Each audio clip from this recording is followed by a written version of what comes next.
Hey, so last week I put up a video about the micro fast that I'm currently on, and I've gotten a lot of questions, so I decided to put together this quick Q&A. I say quick, right? It's gonna end up being fucking 20 minutes, but this Q&A where I can answer some of your questions. Now, before I get started, a few things. Intermittent fasting is not a new thing, and it's definitely not new to me. If you've been following my channel for quite some time, you've heard me make mention of the benefits of intermittent fasting with regard to health, vitality, and longevity. Because quite frankly, those are the things that are most important to me.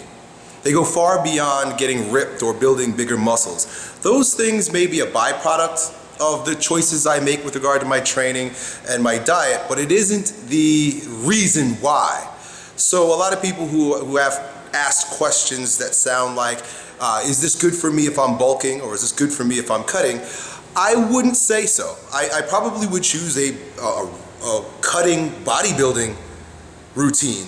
You know, there's so many great resources out there, so many great YouTubers out there that are shredded, they're ripped. Their whole point is to show you how to eat in order to get shredded. That's not the purpose of this. The purpose of this, like I said, is to fulfill my desire of longevity, vitality, health, right? That comes first to me.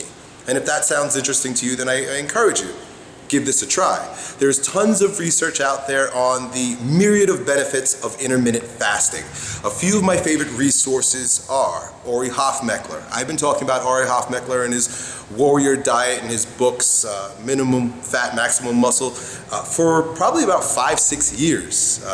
You know, when I released Lean Hybrid Muscle back in like 2010, so not 5-6 years, but like 4 years or so, he was a huge resource in the videos that I created. I always mentioned the idea of intermittent fasting and the benefits thereof. And a lot of people who have begun using intermittent fasting have seen these benefits. Again, as a bodybuilder, I would say that you might want to choose something else. I don't know. I've never been a bodybuilder. But there are probably better resources on how to get shredded and stage ready in that particular way. Other resources that have been valuable to me with regard to intermittent fasting is in particular Eat, Stop, Eat by Brad Pilon.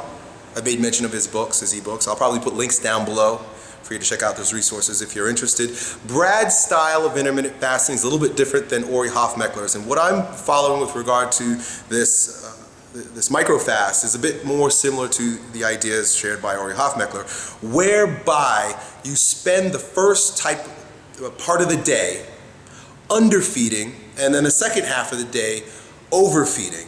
So for example, Brad Pilon is all about not taking in any calories, just water, nothing during the day. And he cites many resources. I mean, he's a strength geek to the greatest degree. Tons of resources and studies on the benefits to your hormones and to your metabolism, and all the different scientific ideas that allow these ideas to hold weight. He cites in his book. Ori Hofmeckler, on the other hand, is more about controlling insulin during the day. So it's not a matter of don't eat during the day, it's a matter of get in foods that are going to satiate you without increasing insulin. So he makes reference to eating meats and some vegetables and fats, mostly during the day. Fats, really, that's what it is. Increase the amount of butters and oils and things like that during the day. Micro fasting is very similar in that you want to maintain a low calorie diet but also control insulin. The difference is that I've added the supplementation of micronutrients in the form of amino acids, a green supplement, and fatty acids, fish oil, omega-3 fatty acid supplements. I also include some fiber, because whenever you're fasting or whenever you're doing a diet of this sort, fiber is always a really good supplement to include. So I increase the amount of psyllium husk, and I love it. It feels great. And then in the evening, overfeed. Now I've made the mistake in the past where I've done a strict intermittent fasting program and then went home in the evening and stuffed my face with 2,000 calories worth of food. And the shit just didn't work. I was miserable all day because I'm fasting, and then at home I'm pounding all types of food. I mean, anything. Not the greatest approach. For me, didn't work. So, you know, I'm by no means an expert, but I experiment with these ideas, I play with things, I enjoy myself without having to achieve anything when I go through these experiments, especially when it comes to nutrition. Nutrition isn't my area of expertise. It's definitely not my strongest point, and those of you who make reference to that, it's true. My ideas or my expertise is in different things, but physiological strength is one of the 4 layers of strength, so I have to consider it, and for some reason I've taken great interest in it once again over the past month or so, perhaps 2 months, namely because I'm really fascinated with this idea of visceroception, that the health of the viscera, the health of the organs, inner health supports your energetic and your neuromuscular health to a degree that is kind of brand new. You know, I make reference to a few different books that I've been reading about the brain in your gut, you know, and you're actually going to think better. You're going to have better psychology. You'll be more intelligent. You'll have a greater capacity to become a stronger version of yourself through character by eating foods that reduce inflammation, that don't stress your digestive organs, that don't stress your endocrine system. And more I'm coming to the inclination, you know, my instinct, and through various research that I find that supports my intuition, because that's all that research really is, right? It means find shit that supports your idea about keeping calories low. Low-calorie diets. And my experience is showing me, and the research on cron dieting or calorie restriction with CR, calorie restriction, optimum nutrition, supports the idea that keeping your calories low, you know, even to, you know, below 1,000, 1,200 calories a day, supports you in longevity, vibrance, and vitality. And a big part of it has to do with the fact that, you know, number one, we're reducing the efforts made by the body to break down, utilize, and digest, assimilate, and defecate the food that we eat. You know, it takes a lot. And those metabolic processes sort of wear on the human body. Years and years and years of eating 6 meals a day, it wears on the body. There's all types of oxidation associated with the process. You need to take in lots of calories just to support the breakdown of the calories, the assimilation, utilization, and digestion of the calories. So it's almost like, you know, it's a circle jerk in a way. You know, you're taking in all these calories, and you need to use all the calories that you're taking in order to burn the calories and use the calories. And it's just, if you could imagine, it's just internal combustion that creates all the byproduct of metabolism, which ages you. And again, these are just ideas that I'm coming across and reading and studying and applying in my life, and I am sharing it with you. That's all this is, motherfuckers. It's not Elliott Hulse trying to, on a crusade for a particular type of diet or supplement. Okay? It's me telling you what the fuck I'm doing. So that's it. So anyway, let's get on to some of the questions. I think the point that I was trying to make before I got to this was that what I do now in the evening time, and I'll probably get to this here, is I still keep my calories low. I have to be very aware of the type of foods that I'm eating.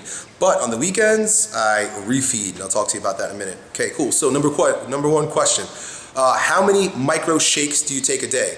I take 2. First thing I do in the morning, of course, I take my walk. I get home, I pop my fish oil capsules on the empty stomach, wait 20 minutes, and then I have my shake like I showed you in the previous video, with the greens, with the amino acids, and with the fiber.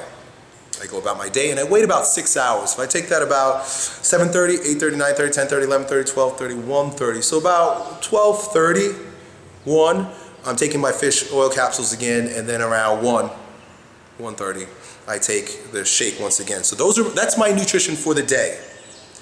What I eat afterwards is usually, I'll eat about 2 chicken breasts and a pile of broccoli is my vegetable of choice, cooked in coconut oil. Right? So one of the things that I do in the evening times is I make sure I get extra fat in there. You know, I'm not a big fan of dairy, and I feel that it might even cause some inflammation, but if I'm really starving, I'll have some cheese, right? I'll try to use raw organic cheese, butter, and definitely coconut oil. Coconut oil is my fatty acid of choice, or my fatty food supplement of choice. One of the things, and I'm sure this is a question in here, number 6, I'll go to that real quickly, is what do you do if you're hungry during the day?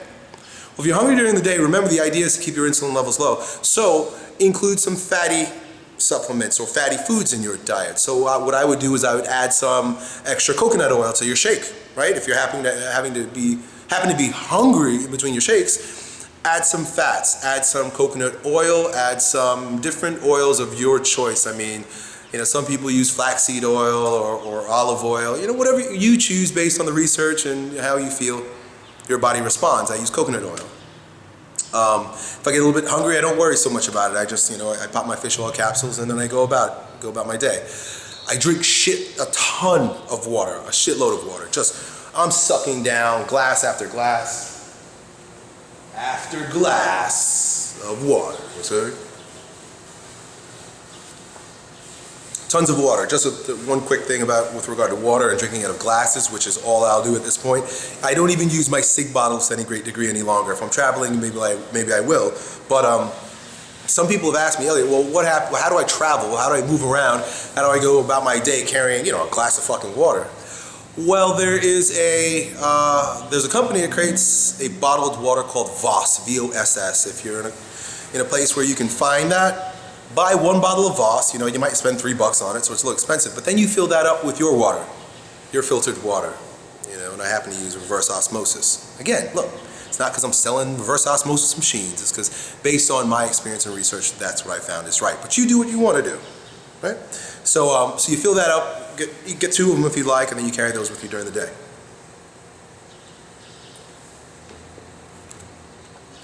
Weekends, so I'll get to that really quickly too. Today is Monday, and I made that last video on Friday. A lot of people commented as to the way my body looked when I made that last video. It was Friday. I was flat. Trust me, I was really flat. I mean, I trained really hard all week, and I really hadn't had very many carbohydrates. I will take in like some almonds and definitely gluten-free, simply because I am intolerant to gluten. I know that my brain doesn't even work right. I get all foggy the next day if I eat gluten. So I might eat very little bit of brown rice in the evening time. Not much at all. In fact, I don't really miss it as long as I'm getting in the amount of fats that I feel are necessary. So, but anyway, by the time Friday comes, I'm flat, and you can see that in the video. Today is Monday, and you know, I'm filming Open Gym today, and you'll notice like, oh, you got a little bit more of a pump there, Elliot. Well, I didn't gain muscle. Right? I didn't just put on some muscle over the weekend. I had more rice and I had more grains. I had more foods that filled up my glycogen stores. So on the weekends, I refeed. That's one of the ways people describe it. Ori Hofmeckler calls it overfeeding. But anyway, so refeed over the weekend. Don't go crazy. Don't let it expand beyond the weekend. I start Friday night. My wife and I, we tend to get date nights on Friday night when you have children. You gotta like schedule dates with your woman. So on Friday night we'll go out, and generally I'll have like a pretty decent meal. Like this weekend I went and I had ahi tuna, but it also came with like some brown rice and vegetables and stuff like that. They had different sauces in it, so it's not the healthiest choice, but it allows me to start taking in extra calories. The following day we had some potatoes for breakfast. You know, we went out, we had potatoes and omelets. So now, you know, I'm eating more human food as opposed to you know, supplements and chicken breasts, which, you know, it gets boring after a while. I even had some what did I do yesterday? Yesterday I kind of went back on my normal diet yesterday, in fact, and then dinner time I splurged a little bit because my nephew and his family were there. So eat a little bit more on the weekend, refeed till you feel pretty good. I ate some brown rice, but anyway, the thing is, if you decide it's from Friday night to Saturday night, which is basically my way of looking at it, cool, but then stop. Sunday, get right back on your micro fast, or whatever diet you're following, and then you just follow through. The biggest problem that I've had in the past with inconsistency is taking the weekends and spreading them out. Oh, you know, it's Thursday, it's almost Friday, and starting then. Or, hey, it's Sunday, you know, it's kind of close to Saturday. Yeah, that shit don't work. So cut it off, you know, give yourself that 24-hour refeed.